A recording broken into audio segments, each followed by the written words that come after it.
प्यारे दोस्तों, भारत का एक मशहूर और पुराना शहर अजमेर, जिसे लोग अजमेर शरीफ के नाम से ज़्यादा जानते हैं। इसकी वजह ये है कि यहाँ भारत के सबसे बड़े सूफी बुजुर्ग, सबसे बड़े सूफी संत हजरत ख्वाजा मोइनुद्दीन चिश्ती अजमेरी रहमतुल्लाह अलैह की दरगाह है।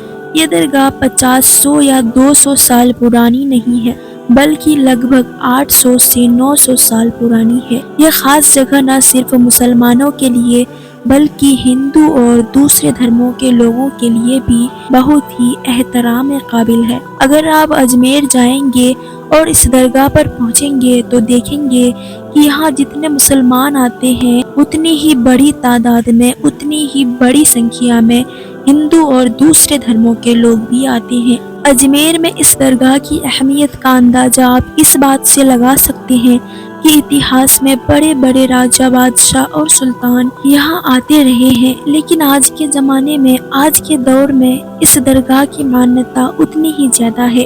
भारत में चाहे सरकार कांग्रेस की हो या बीजेपी की, देश के बड़े बड़े मंत्री यहाँ अपनी चादर जरूर भेजते हैं। इसी साल 2024 के जनवरी महीने में भारत के प्रधानमंत्री नरेंद्र मोदी ने यहाँ पर चढ़ाने के लिए चादर पेश की थी। अब अगर हम कुछ दिलचस्प और ऐतिहासिक हकीकत के बारे में बात करें, भारत के एक मशहूर मुगल सम्राट अकबर से जुड़ी एक खास कहानी सामने आती है।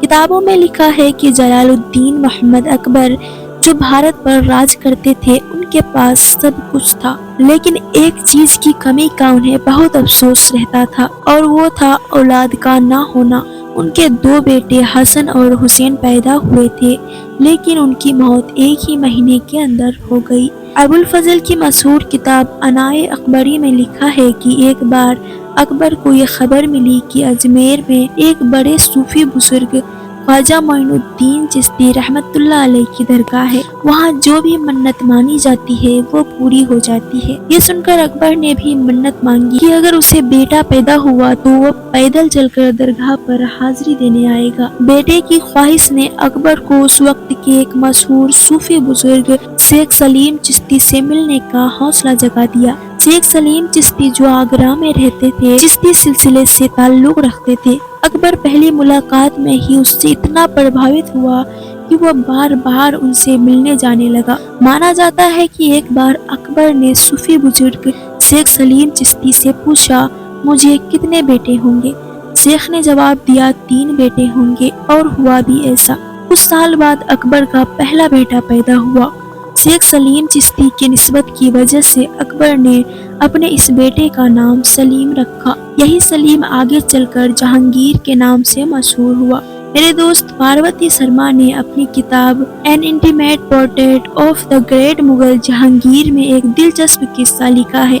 उन्होंने बताया है कि एक बार अकबर ने शेख सलीम चिश्ती से पूछा, आप हमारे साथ दुनिया में और कितने वक्त जिंदा रहेंगे? उस पर शेख सलीम चिश्ती ने जवाब दिया कि जब तक शहजादा सलीम अपना पहला सबक याद करके उसे हूबहू दोहरा ना दे।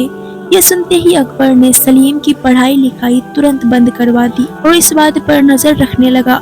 लेकिन अचानक एक दिन सलीम ने कुछ सुना और उसने वैसे ही उसे दोहरा दिया। उसके बाद शेख सलीम चिश्ती की तबीयत खराब होनी शुरू हो गई और कुछ दिनों में उन्होंने इस दुनिया को अलविदा कह दिया। शेख सलीम चिश्ती की वफात के बाद अकबर ने अजमेर जाना बंद नहीं किया, बल्कि वह मुसलसल लगातार वहां जाता रहा और दरगाह के लिए खूब सारा डोनेशन वगैरह भी देता रहा। अब अगर हम ख्वाजा गरीब नवाज रहमतुल्लाह अलैह की जिंदगी पर नजर डालें, जिनकी दरगाह अजमेर शरीफ में है, तो इतिहास बताता है कि उनकी पैदाइश 1141 ईस्वी में करीब ईरान के सजिस्तान शहर में हुई थी। बहुत ही कम उम्र में उनके वालिदैन यानी माँ बाप का विसाल हो गया था। इसके बाद ख्वाजा मोइनुद्दीन चिश्ती सूफीइज्म यानी सूफी जिंदगी से बहुत प्रभावित हो गए। बाद में उन्होंने बुखारा का सफर किया, जो उस वक्त दुनिया का एक बड़ा व्यापारिक केंद्र था। आज के वक्त में ये शहर उज्बेकिस्तान में है। यहाँ पर उनकी मुलाकात चिश्ती सिलसिले के एक सूफी बुजुर्ग हजरत ख्वाजा उस्मान हारूनी से हुई। यह ख्वाजा मोइनुद्दीन चिश्ती के सबसे बड़े उस्ताद यानी टीचर बने। दोनों ने साथ में मक्का और मदीना का सफर भी किया।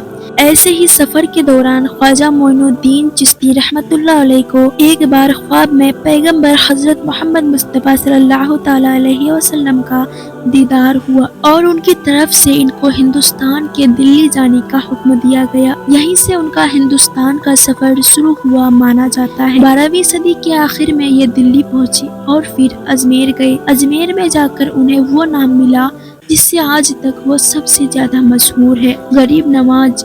اس کا مطلب غریبوں پر کرپا کرنے والے۔ اتہاس کی کتابوں میں صاف پتہ چلتا ہے کہ حضرت خواجہ معین الدین چشتی رحمۃ اللہ علیہ کا ایسا اثر تھا کہ جو بھی ان سے ایک بار مل لیتا ان کا دیوانہ ہو جاتا۔ دھیرے دھیرے ان کا پربھاؤ اتنا بڑھ گیا کہ وہ دور دور سے لوگ صرف ان کی باتیں سننے کے لیے سفر کر کے آنے لگے۔ اس دور میں جب ٹیکنالوجی کا کوئی نام و نشان نہ تھا، ان کا نام بھارت کے بڑے بڑے شہروں میں مشہور ہو گیا تھا۔ 1236 کے آس پاس جب خواجہ غریب نواز اس دنیا سے رخصت ہوئے تو اجمیر میں ہی ان کی مبارک قبر بنائی گئی۔ بعد میں یہی مبارک قبر دھیرے دھیرے درگاہ کا روپ لیتی گئی جسے ہم آج دیکھتے ہیں۔ ہسٹوریکل سورسز بتاتے ہیں کہ شروعات میں یہ مقبرہ ایک معمولی سا اسٹرکچر تھا، مگر جیسے جیسے دور گزرا اور الگ الگ حکومت آئی اور ان کا اس سے لگاؤ ہوتا رہا، ویسے ویسے انہوں نے اب یہاں پر نیا نرمان کروانا شروع کر دیا۔ مانڈو کے محدود خلجی نے یہاں ایک مسجد بنوائی۔ پھر مغل بادشاہ کا دور آیا جن کا اجمیر شریف سے گہرا رشتہ تھا۔ شاہجہاں کے 2 بچے جہاں آرا اور دارا شکوہ کی پیدائش بھی اجمیر میں ہوئی تھی۔ جہاں آرا کو خواجہ غریب نواز سے اتنی محبت تھی کہ انہوں نے ان کی بایوگرافی بھی لکھی۔ پرانے دور کے تغلق شاسک شیر شاہ سوری اور بعد میں حیدرآباد کے نظام سبھی کا اجمیر شریف سے گہرا رشتہ تھا۔ 1911 میں جب انگلینڈ راجہ جارج V کی دلی میں تاج پوشی ہوئی تو ان کی رانی میری اجمیر شریف کی درگاہ پر آئے تو انہوں نے درگاہ کی ایک ٹنکی کی مرمت کے لیے 1500 روپے دان دیے۔ آج بھی اس ٹنکی کو وکٹوریہ ٹینک کے نام سے جانا جاتا ہے۔ اگر آپ اجمیر کی اس درگاہ پر جائیں گے تو وہاں آپ دیکھیں گے کہ خواجہ معین الدین چشتی اجمیری رحمۃ اللہ علیہ کی قبر کے ساتھ ان کے پریوار کے 8 اور لوگوں کی قبریں موجود ہیں۔ یہاں ایک مسجد بھی ہے جسے اکبری مسجد کہا جاتا ہے، جسے مغل بادشاہ شاہجہاں نے بنوائی تھی۔ اس کے علاوہ یہاں جہانگیر اور شاہجہاں کے بیٹوں کی بھی قبر ہے۔ اجمیر میں 3 بڑے گیٹ ہیں۔ نمبر 1 نظام گیٹ، اسے حیدرآباد کے نظام میر عثمان علی نے بنوایا تھا۔ نمبر 2 جنتی دروازہ اور نمبر 3 بلند دروازہ۔ ہر سال یہاں رجب کے مہینے میں عرس منایا جاتا ہے اور اسی موقع پر لاکھوں لوگ درگاہ پر آتے ہیں۔ عرس کے دوران کھانا بنانے کے لیے 2 بڑی بڑی دیگ کا استعمال کیا جاتا ہے۔ بڑی دیگ اسے بادشاہ اکبر نے پیش کیا تھا۔